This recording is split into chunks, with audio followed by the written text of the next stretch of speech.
Many feats in naval aviation can prove incredibly challenging to achieve, but among them, the hardest might just be landing on board an aircraft carrier. All planes that land on aircraft carriers are typically designed specifically with a purpose in mind, with larger wings, reinforced landing gear, and several other modifications. However, the largest aircraft ever to touch down on an aircraft carrier surely was not designed with such operations in mind. The Lockheed C-130, a cargo transport designed for the U.S. Air Force in the mid-1950s, got a brief share of aircraft carrier action in 1963, taking off 21 times from the USS Forrestal. At the height of the Vietnam War, these carrier landings were unlike anything the U.S. Carrier Strike Force had ever seen and did what many might consider impossible. Today, the C-130 maintains the record for both the largest and heaviest plane to land on board an aircraft carrier.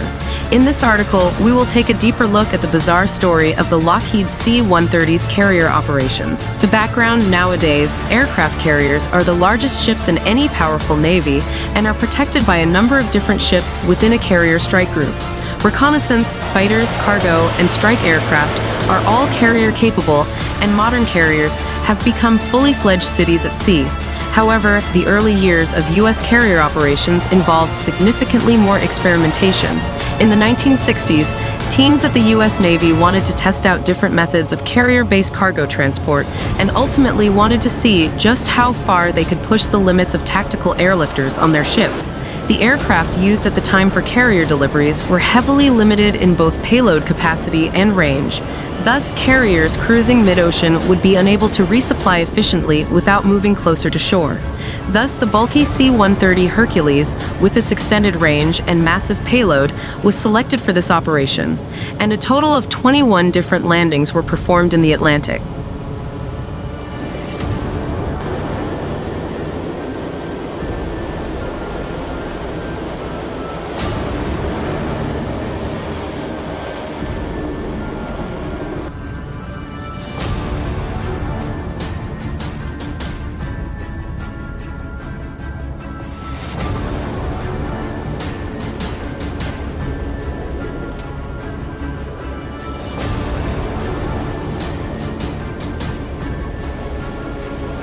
The first of these such landings occurred on the 30th of October 1963, according to Together We Serve. The pilot's view: the pilot selected for this extremely daring task was Lieutenant James H. Flatley III, who almost could not believe the job he had been assigned. Typically, a C-130 required over 3,500 feet of runway to take off, and the USS Forrestal was just over 1,000 feet long.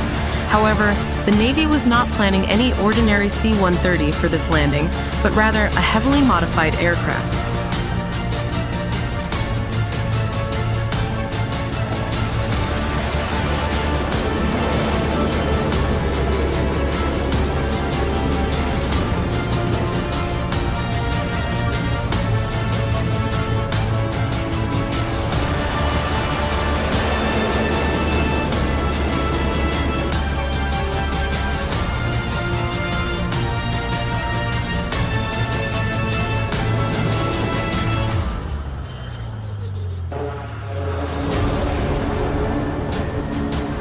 The quad-engine plane that ultimately performed these many flights was a modified KC-130F, a tanker that had been loaned out from the Marines.